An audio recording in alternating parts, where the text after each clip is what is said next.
자, 안녕하십니까. 우리 유튜브 시청자 반갑습니다. 차트입니다. 그전 영상에서 앞으로 시장이 급락할 수 있고 떨어질 수 있다라고 말씀드렸습니다. 그래서 앞으로 시장이 올라간다 하더라도 절대 믿지 마시고 시장이 떨어지는 것을 즐기면서 낙폭과대를 해보시면 좋지 않을까 생각하는데, 시장이 앞으로 왜 떨어질 수 있는지 그런 이유들은 제가 그전 영상에서 남겨놨으니 한번 참고해 보시기 바랍니다.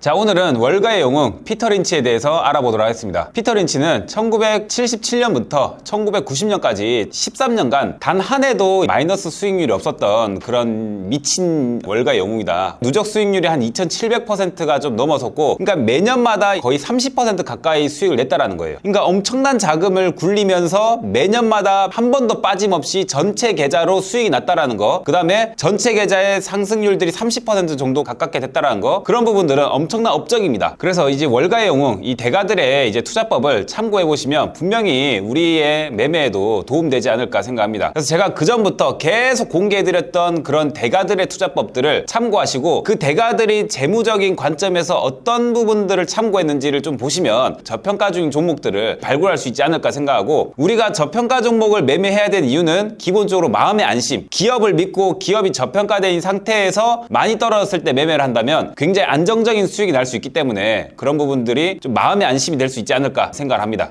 자, 제가 피터 린치의 책을 읽어보면서 마음에 새기면 괜찮은 두 가지 명언을 좀 갖고 왔습니다. 첫 번째는 손 안에 새 한 마리가 숲속에 10마리보다 낫다, 이런 말이 있는데, 제가 해석하기에는 괜찮은 한 종목이 잘 모르는 10종목보다 훨씬 낫다. 그러니까 한 종목 공부를 빡세게 해서 그 종목에서 끝까지 발라 먹어라, 뭐 이런 뜻인 것 같고, 그리고 두 번째는 주식 투자에서 공부하지 않고 투자하는 것은 카드를 보지 않고 카드를 치는 것과 똑같다. 굉장히 무모하다. 주식 투자에서 공부하지 않고 투자를 한다는 것은 미친 자살행위다. 이렇게 좀 보시면 되시겠습니다. 피터 린치에 대해서 공부를 좀 많이 하다 보니 특징이 좀 있었습니다. 이 PER을 활용해서 굉장히 많은 것들을 좀 이제 해석을 한다. 아직도 PER을 모르신다, 이러시면 진짜 골 때립니다. 제 영상 이제 과거에 보시면 많이 나와 있는데, PER은 기업이 형성되어 있는 시가총액을 단기 순이익으로 나눈 값이 바로 PER입니다. 결론적으로 회사의 순이익에 대해서 기업 가치가 어느 정도 평가를 받고 있느냐, 뭐 이런 이제 지표라고 좀 보시면 되는데요. 그래서 어떻게 보면 저평가 종목에서 이런 부분들을 많이 활용을 합니다. 자, 그래서 피터 린치는 해석을 할 때 PER이 기업의 성장률과 같다면 적정 가치다 라고 표현을 했고, PER이 만약에 기업 가치보다 높다면 고평가다, PER이 기업의 성장률보다 적다면 저평가다, 이렇게 해석을 했습니다. 자, 그래서 기업의 성장률은 도대체 무엇이냐, 바로 EPS 성장률이다 라고 보시면 되는데, 기업의 순이익이 증가되는 것 자체가 기업이 매년 성장하고 있다는 것이기 때문에 EPS 성장률과 기업의 성장률을 동일하게 봐도 됩니다. 그래서 아직 EPS도 모른다 이러시면 제 영상에 또 띄워놨으니까 보고 오세요. 자, 그래서 피터 린치가 저평가되고 매력적인 종목을 찾을 때 PER을 가지고 어떻게 봤냐면, PER이 EPS 성장률보다 절반 정도밖에 안 되는 기업을 많이 찾았습니다. PER이 만약에 10%이면 EPS 성장률이 20%짜리인 기업을 찾았다. 이런 기업이 자신에게는 굉장히 매력적인 기업이라고 얘기를 했습니다.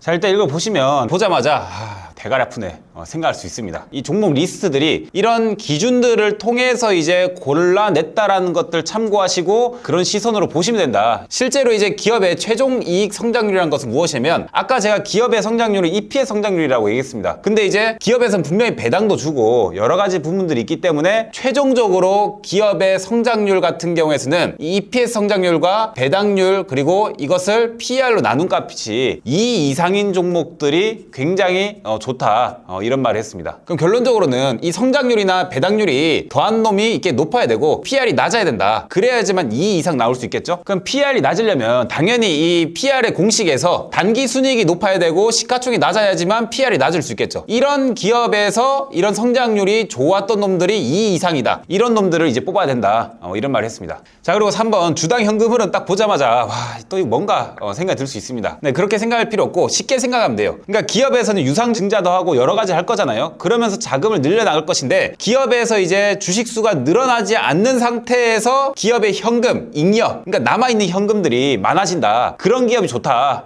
이런 것입니다. 간단하죠? 기업에 남아있는 현금 봐라. 대신에 유상증자로 한 놈들 말고 유상증자 안 한 놈들 중에서 기업의 현금들이 지속적으로 늘어난 놈들을 봐라. 뭐 이 끝입니다. 자, 마지막으로 PEG를 보겠습니다. 이 PEG는 피터 린치가 만든 겁니다. 뭐 HTS나 이런 건 잘 안 나와 있습니다. PER을 EPS 성장률로 나눈 값이란 말이에요. 피터 린치는 이 나눈 값이 바로 1 이하인 기업을 찾아야 된다. 그래야지만 저평가돼 있다라고 얘기하는 것인데 실제로 제가 공부를 해보면서 이 피터 린치는 과연 어떤 투자를 하는 것인가 고민을 좀 많이 해봤습니다. 결론적으로는 자, 이 PR이 낮고 EPS 성장률이 높은 기업은 피터 린치가 이제 꼭 투자를 하고 싶었던 기업인데 실제로 PR이 낮다는 것은 저평가된 종목이라는 것이고 EPS 성장률이 높다는 것은 성장주라는 것입니다. 저평가와 이 성장주가 같이 겹쳐있는 이런 교집합, 이 구간에 있는 종목을 나는 사겠다 이 말이거든요. 그래서 이 PR이 낮고 EPS 성장률이 높으면 이게 1 이하가 될 수밖에 없습니다. 그래서 이 피터 린치는 이 PEG라는 이 지표를 통해서 저평가와 이 성장주의 교집합에 대해 있는 이런 종목을 잡아가겠다 뭐 이런 뜻이었습니다. 그래서 피터 린치는 가장 중요하게 생각하는 게 결론적으로는 PER, EPS 성장률, PEG 이 세 가지라고 보시면 되고 아까도 말씀드렸듯이 EPS 성장률이 PER보다 2배 이상인 기업들을 사야 된다라고 얘기를 했고 이것을 여기에 접목을 해보면 EPS 성장률이 높고